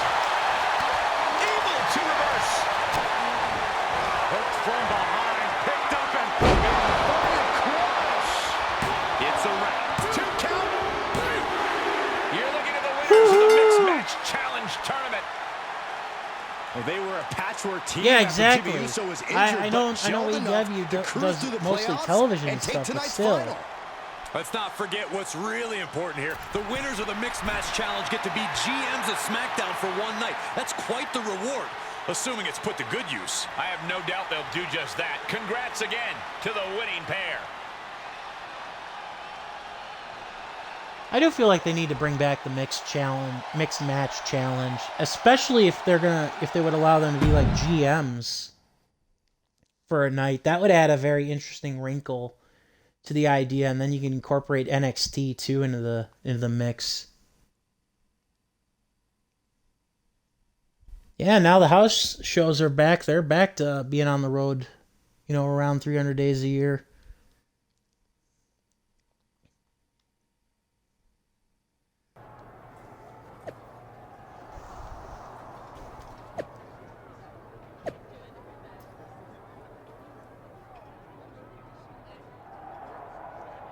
Right.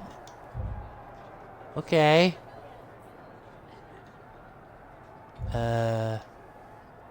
Oh, okay, so I talked to Naomi here. We did it! Yeah. Well, technically, I did it. Oh, God, don't be that. Seriously? Relax. I'm kidding. We did this as a team. Yeah, Nice. we may have been a last-minute thrown-together pairing, but it worked out okay. So as GM of SmackDown, I know I'm going to give myself a Universal title match against Roman Reigns. But what are you going to do? Have a glow-in-the-dark match or something? Oh. Yikes. Funny, no. I'm going to get my SmackDown Women's title back. It's been too long since I've held gold, so thanks for helping me make it possible. And good luck against Roman. He's family, but I won't be mad if you're able to beat him. So this is it then, huh? Nah, I'll be seeing you around. Thanks again. I'm gonna go call Jimmy.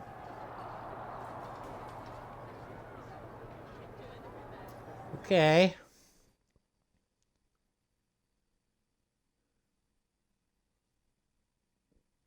Do we actually go through with this?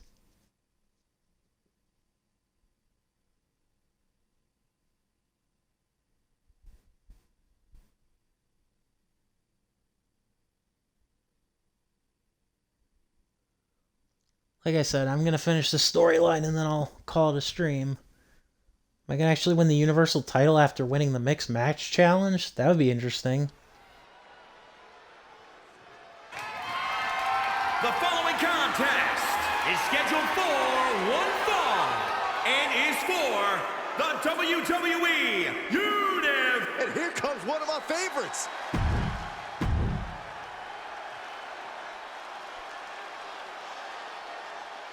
Good. FCM Punk.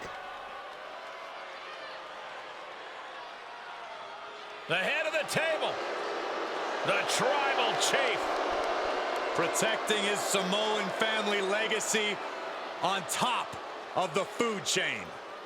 A main eventer since day one. Oh, good. But now the tribal good. chief is So tougher maybe he than might ever. be put into early retirement.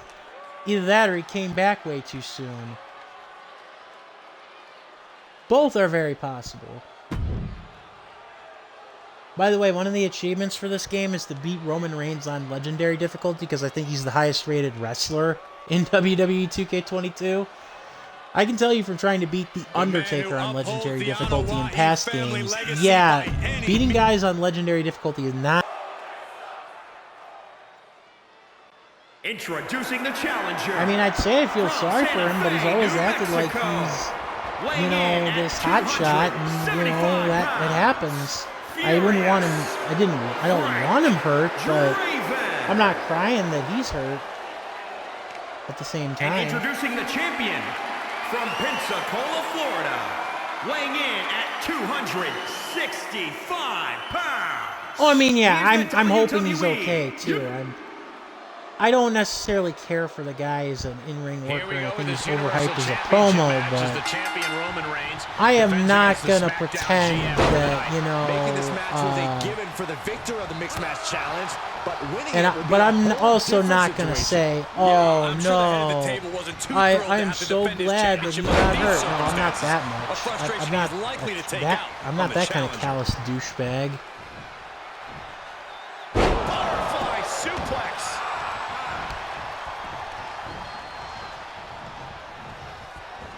But it might be a sign from the wrestling gods that Punk needs to hang it up. Here's the pump handle. Suplex. Launched. Ooh, well measured. And finds a counter. Although keep watching, maybe he's working everybody, making you think he's hurt. No escape from these punches. That's true.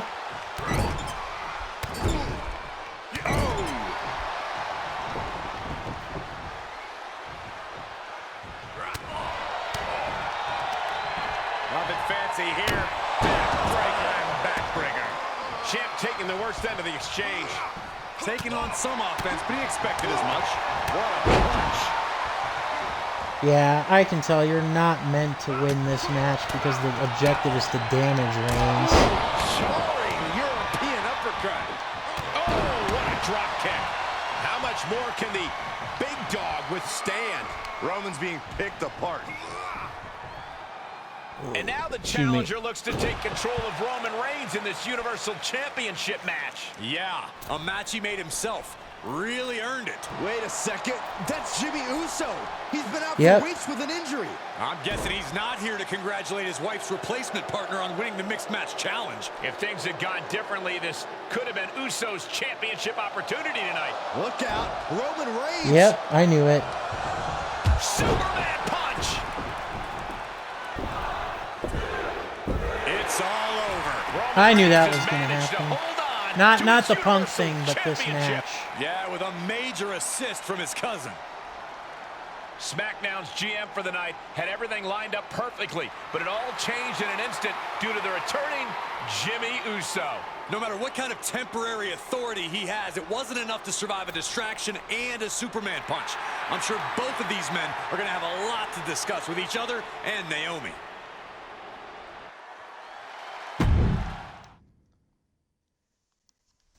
Yeah, I mean, you can only hope that with Punk that it was a fluke thing and that he's, he was only going to the floor and crying because he was nervous because of the fact that it was the same leg that he hurt. Then again, like I said, I mean, who knows? Go along for the ride. Maybe it's just a work. Who can tell these days anymore?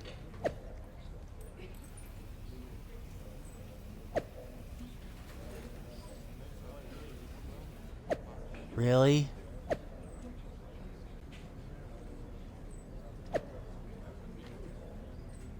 Wow. Yeah, no kidding.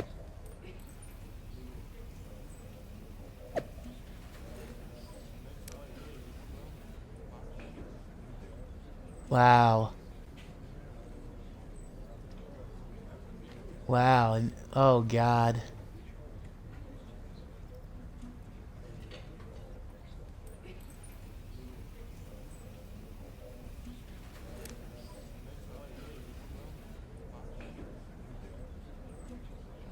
Okay, then. Yeah, Christian. That was not a surprise. Versus Jungle Boy. Oh man, this mixed match challenge storyline is going on a little further than I expected. I would sure hope this is the last match in the storyline, though.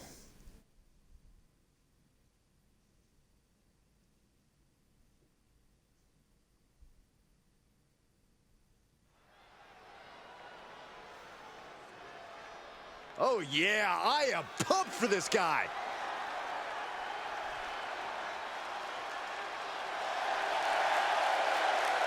The following contest is scheduled for one fall. Making his way to the ring from Santa Fe, New Mexico. Weighing in at 275 pounds. Furious Frank Draven. This guy used to stick to one weight class back in MMA, but he's made a good adjustment into the world of WWE where his opponents come in all sizes. His striking ability is ridiculous. He has phenomenal submissions and is learning to use the entire ring.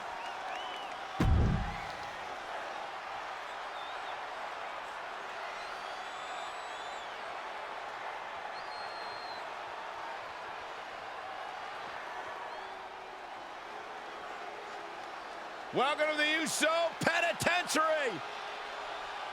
And his opponent, representing the Usos, from San Francisco, California, weighing in at 251 pounds, Jimmy Uso! Jimmy Uso lost over a year of his career due to injury. And when Uso returned, he returned to a vastly different landscape for both his... This match is underway as Jimmy Uso looks to get even with his wife Naomi's partner from the next match challenge. Yeah, Uso believes he did all the work to help get to the playoffs, and his opponent stepped in and reaped the rewards. Uso was out hurt. What was his wife Naomi supposed to do? Just drop out of the tournament? She and her replacement partner made the best out of a bad situation. Nonetheless, Jimmy Uso didn't see it that way and cost his opponent a Universal Championship match. Now they look to settle their differences here tonight. That'll light up your chest.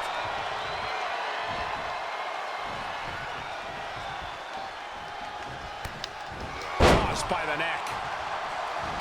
Up high. Oh, look at the well-placed elbow right on the mark. Oh, God. Anyways.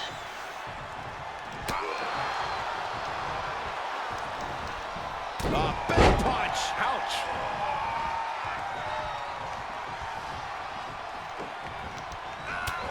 Rolling elbow finds its mark. Ouch.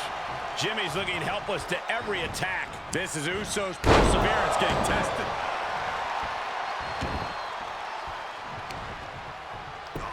Oh. Yeah, that's Aggressive work on that sad. shoulder. That's a terrible take. Like, I'm not the biggest Punk fan, and even I know that's time and place. Wobbly in the corner. Like, Jimmy saw it coming. Jimmy managing to get some control back now. The angry Uso looking for the upper hand. Oh, right in there. yeah. Yeah, that's a bad take, though. I mean, again, like I said, I'm not the biggest Punk guy, never have been, but Counters. there's, like, a way to go about it and a time and a place to do it, too. Flipping the script on him there. And now he's producing some overwhelming offense. He's on his heels, that's for sure. Elbow to the heart.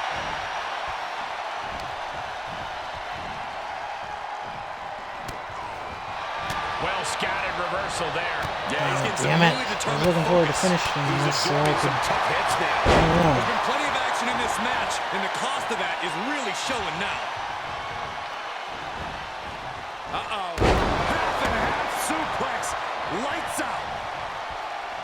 Will it be? 1, 2, 3. No. Obviously still has some fight left.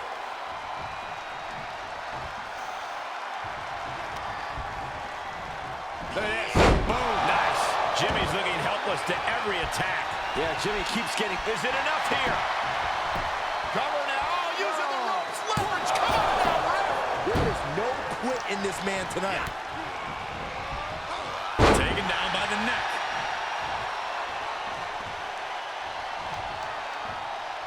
Down across the neck.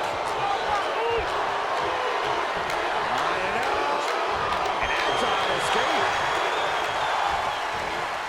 Being carried around with ease. Right across the throat.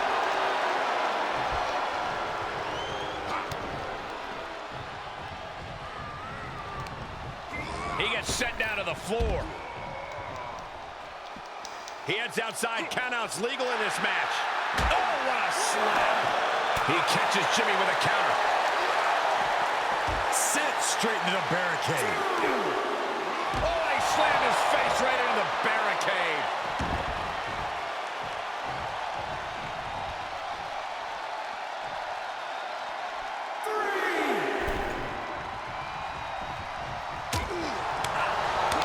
Spin kick to the midsection. He's getting a little battered now.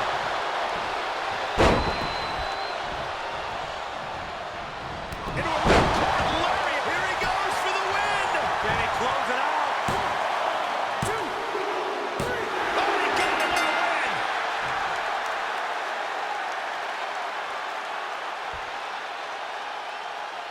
Here is your winner, Furious Frank Draven. Ended this match with a big win under his belt. It's going to be lights out earlier than usual tonight in the Uso.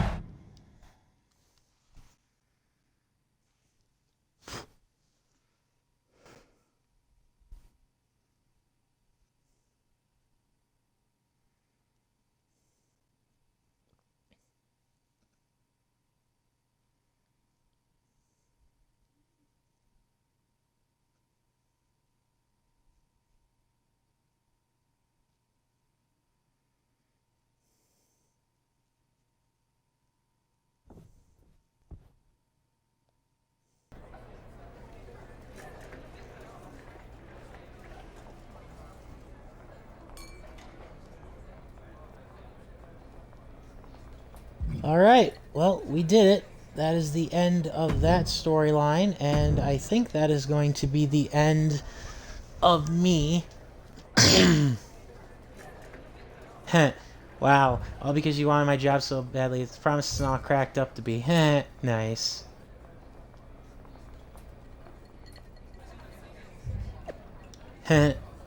Nice. Nice. So we can do Money in the Bank or King of the Ring. Anyways, alright guys, I am going to call it a stream. It was a good, nice, long stream here. And, yeah. I hope you all had a wonderful time and have a good rest of your night. If you're still watching this and you happen to be looking for people to watch on Twitter or Twitch tomorrow, check out my boy Toy TL3's stream tomorrow on Twitch at 3 p.m. Eastern. And until next time, so long, see you later, goodbye. Thanks for coming, and I hope you enjoyed the ride. Peace out.